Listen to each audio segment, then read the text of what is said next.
Hey there. Why haven't you texted me or come see me all year? Have you forgotten about your aunt? Aunt Martha? Why are you texting me all of a sudden? Is something wrong? How could I forget you? Especially after what you did to my family at last year's Christmas party. Oh, give me a break. It's been a long time, and you still have to bring it up? In the end, everything turned out fine. Nothing bad happened, right? If, according to you, fine means letting your dog poop on my bed, body shaming my daughter's appearance so much that she ran up to her room on Christmas Eve, having your niece break my precious dinner set, thinking it was normal when your husband sneaked into a neighbor's house to get their gifts, and then the police showed up and arrested him on Christmas morning, and my husband had to bail him out of the station. Then sure, everything was fine and normal. Not a big deal at all. You are so petty. It's been a year. Look, it wasn't my fault. You didn't close the door of your room so my dog could get in. Besides, it's just an animal. You shouldn't hold a grudge about it forever. And I just want the best for your daughter. Isn't my method very effective? Look at you. Wasn't it? Thanks to my advice, you changed yourself from being a fat and acne-prone girl to being a beautiful and eligible lady. Oh no, not again. Why do you keep bringing this up? You shouldn't have put out those expensive dishes to show off to my family. My grandson is just a 5-year-old kid. He was just playing around and accidentally pulled down the tablecloth. He's at the age of discovery. He can't help it, right? And my husband was just drunk and went to the wrong house. How many times do I have to say this? Would you rather trust outsiders than your relatives? Fine, fine. Just keep those excuses to yourself. So, what do you want? Please hurry up, I still have a meeting. Oh, that's right. That could have waited. You should prioritize your family first. Anyway, when are you going to invite me to join your family trip this Christmas? A little bird told me that your family is not going to have a house party for Christmas this year, but will instead organize a family vacation, right? Your family must have a lot of money to burn, right? Huh? What are you talking about? We don't have any vacation planned. Where did you hear that rumor? Oh, come on. You're not going to fool me easily. I'm not trying to fool anyone. We don't have any sort of vacation planned. I think you may have misheard or gotten the names mixed up or something. Hey, I'm not so old that I'm hard of hearing.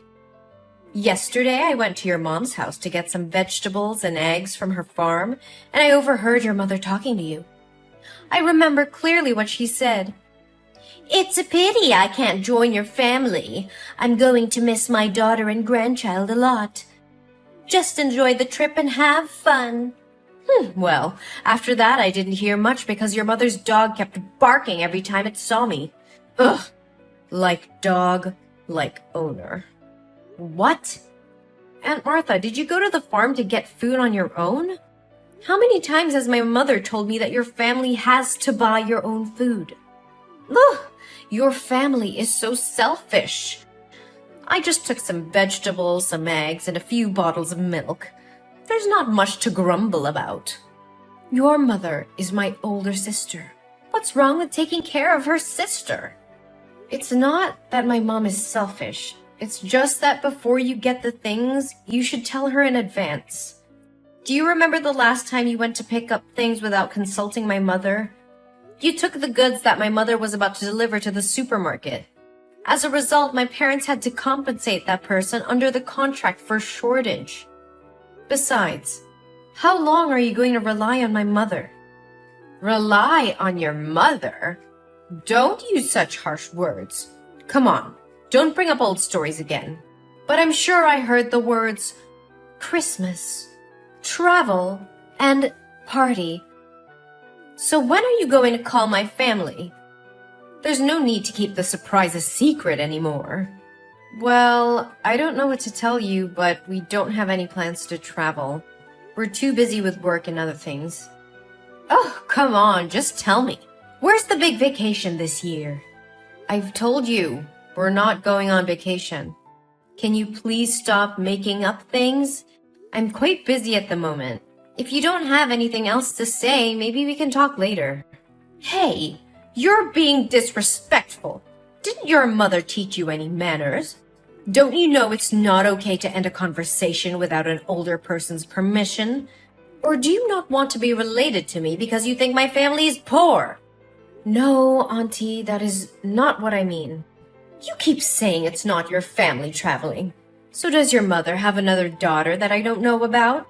It seems like you're not going to tell me no matter what I say, Well, it's a little hard for me to tell you about something that doesn't exist, don't you think?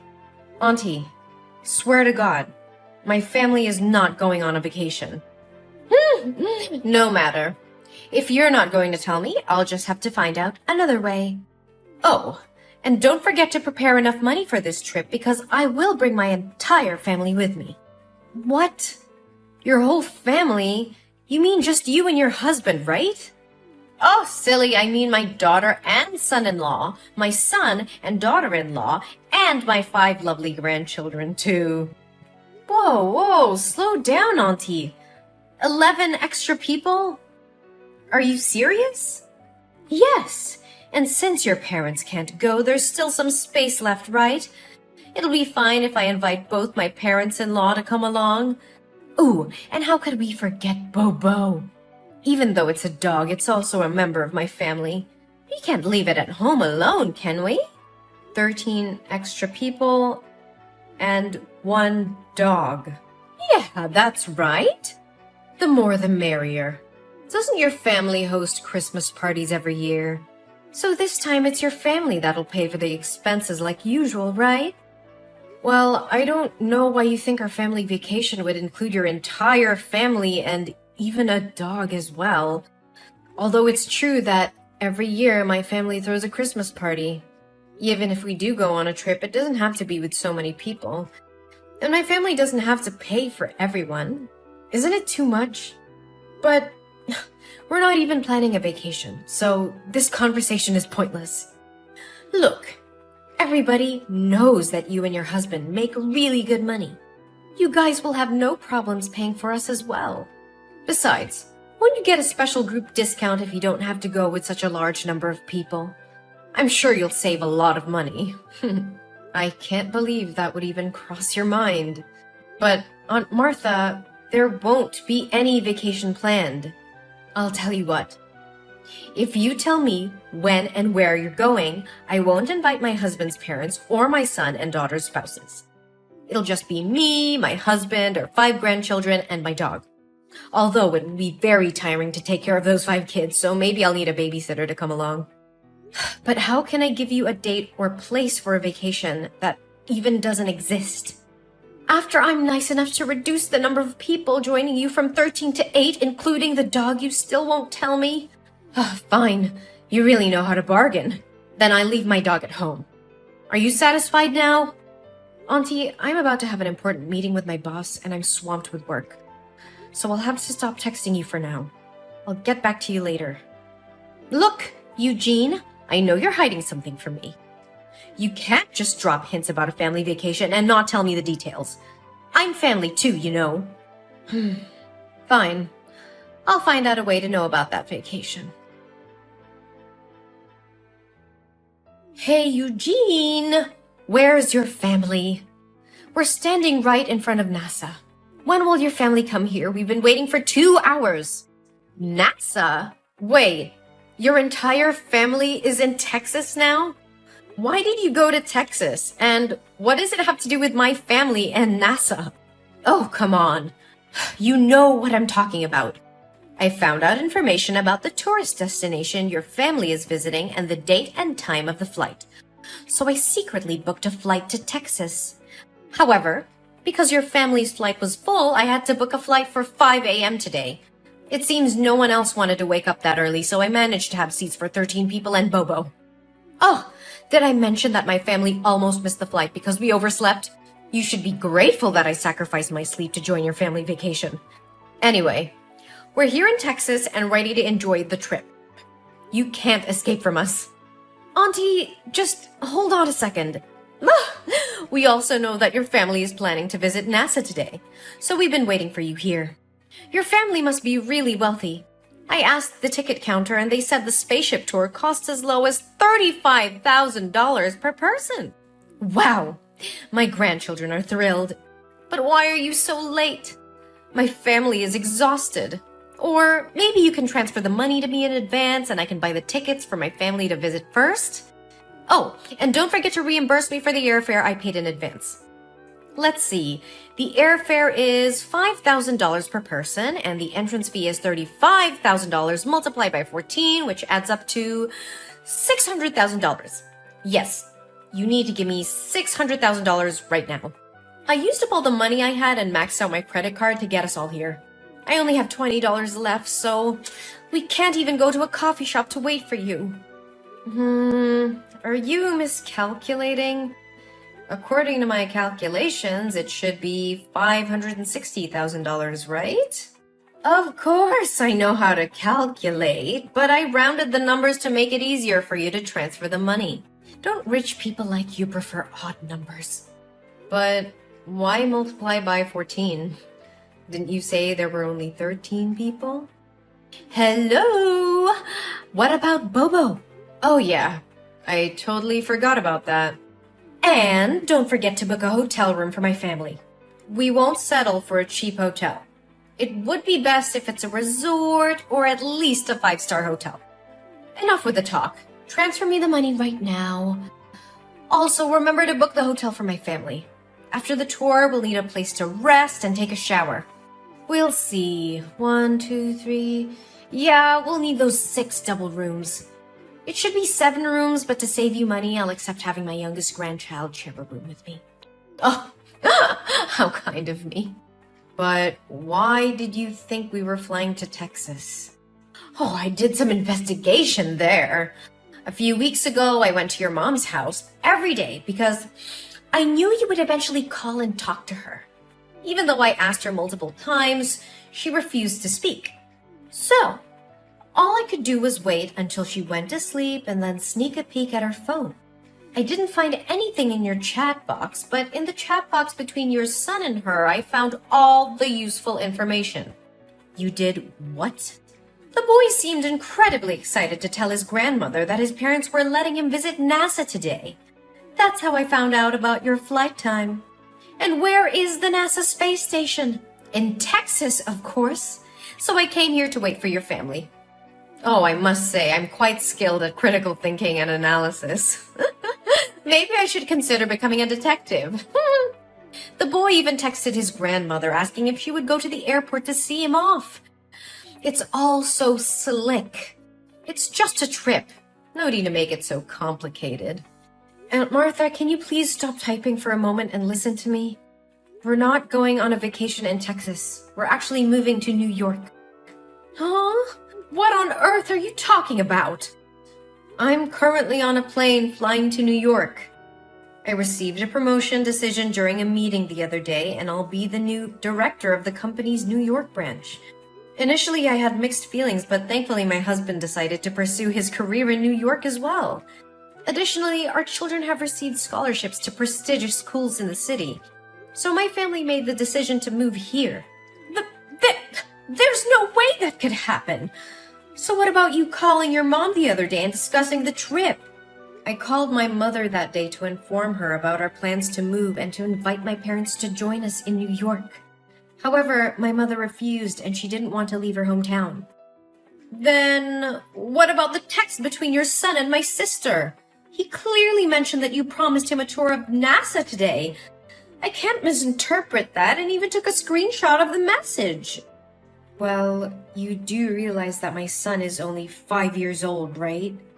What does that have to do with anything?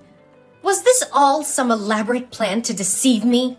No, you misunderstood. I understand which trip you're referring to. Our family often engages in a weekend activity called Imagination Adventure, where we explore different places and have imaginary experiences.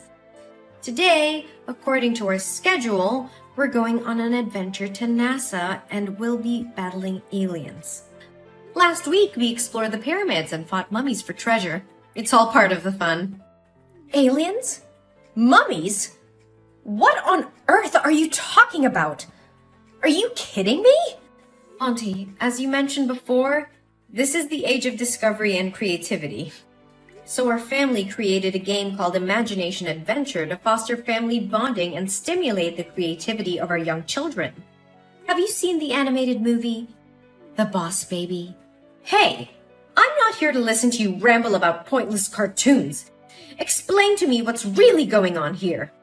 Here's what happened. My son texted my mom to share about our weekend's imagination adventure, and this time the theme was NASA and aliens.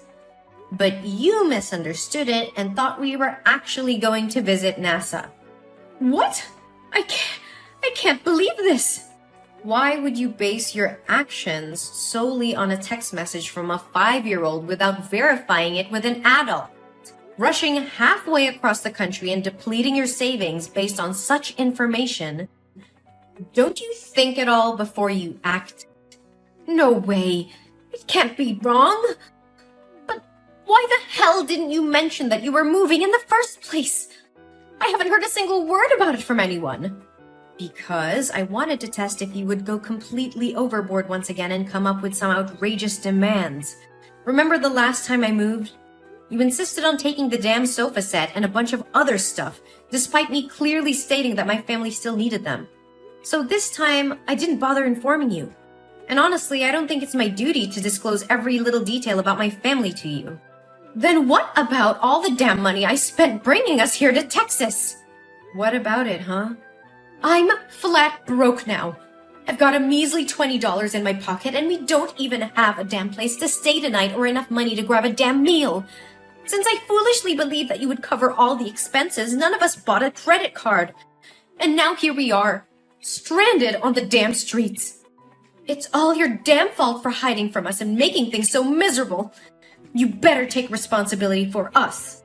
If you don't have enough money to continue your trip, then why the hell don't you just go back home? Are you too blind to see it? I'm broke. We can't afford to fly back. And not a single person you dragged along with you has a credit card, cash, or any means to get some money.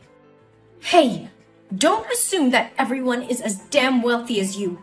When I invited them to come, I explicitly said that all the expenses would be covered by you. If I asked them to pay now, I'd lose all damn dignity. You better damn well do something for us. We're family, damn it. You can't just abandon us like this. Are you seriously this delusional? Of course I am. We're completely and utterly damn broke. No, what I mean is, are you seriously expecting my family to go on a vacation and foot the bill for everything for you and your guests just because you're my aunt? Isn't that damn obvious? That's what family is supposed to do. When I'm in trouble, you're damn well obligated to help my family, right? Are you really willing to throw away our damn relationship over a few lousy bucks? You've got some nerve, Aunt Martha. You think that just because we share some blood, you can take advantage of me and my family? You're completely mistaken if you believe that being family means I have to bail you out of every situation you put yourself in. Family is about mutual support and respect, not exploiting each other for personal gain. How can you say such heartless things, Eugene? We're family. We should stick together and help each other out. Helping each other out doesn't mean I have to bear the burden of your poor decisions and irresponsible actions. You made the choice to book a flight without even confirming the details with me or considering the financial consequences. That's on you, not me. But I trusted you. I thought you would take care of us. How could you let us end up like this? Trust goes both ways, Aunt Martha. You can't just blindly trust someone to take care of all your needs without any communication or agreement. And let's not forget that you invaded my mother's privacy, snooping on her messages and making assumptions based on a conversation with a 5-year-old. I did what I had to do to find out the truth. I wanted to be a part of your family's special vacation. Well, you created your own reality based on misinterpretations and assumptions. So what are we supposed to do now? We have no money and nowhere to go. I'm sorry for the situation you're in, but it's not my responsibility to solve it for you. You need to figure out a way to handle your own affairs. Perhaps you can seek assistance from other family members or explore local resources for support? You're heartless, Eugene. I never thought you would turn your back on family like this. It's not about turning my back on family. It's about setting boundaries and not enabling irresponsible behavior. I love my family and I'll be there for them when it truly matters, but I won't allow myself to be taken advantage of. I can't believe this is how you treat your own aunt. This is how I expect to be treated as well, with respect and consideration. Family should support each other, but it doesn't mean sacrificing everything for the sake of one person's impulsive decisions. I hope you can understand that. Well, congratulations, Eugene. You've succeeded in pushing away your own family. I hope you're proud of yourself. Don't worry, we'll remember this when you're in need someday. Don't expect any support from us. I won't, Aunt Martha. Goodbye. After that, a thought crossed my mind to reach out to my friends in Texas to help Aunt Martha's family. But a call from my mom completely blew it away. My mom informed me that Aunt Martha had just called her and revealed everything I had done, accusing me of cheating her family. She used harsh words and even scorned my mom, blaming her for not raising me properly, and demanded that my mom cover all the expenses so she and her family could continue their trip. I was truly shocked because I never expected Aunt Martha to go this far. It seemed she had crossed a line that shouldn't have been crossed. In response, my mom firmly declared that she would no longer protect Aunt Martha and cut ties with her. Later, I heard that Martha's family had to borrow money from a gangster in order to fly back to their hometown. However, since they couldn't repay the debt, they were forced to sell their house and move to a smaller one on the outskirts of the city. Since then, I haven't heard from them at all. As time went on, I focused on nurturing the positive relationships in my life and creating a harmonious environment for my loved ones. I surrounded myself with understanding and supportive individuals who uplifted and inspired me. Our family flourished in our new home in New York, embracing new opportunities and making cherished memories together. As the years passed, I occasionally wondered how Aunt Martha and her family were faring. I hoped that they had found their own peace and learned valuable lessons from the series of events that had transpired. We created a happy and fulfilling life together, leaving behind the tumultuous chapter that involved Aunt Martha. Life was filled with new beginnings, laughter, and the joy of building beautiful memories with those who genuinely appreciated and supported us.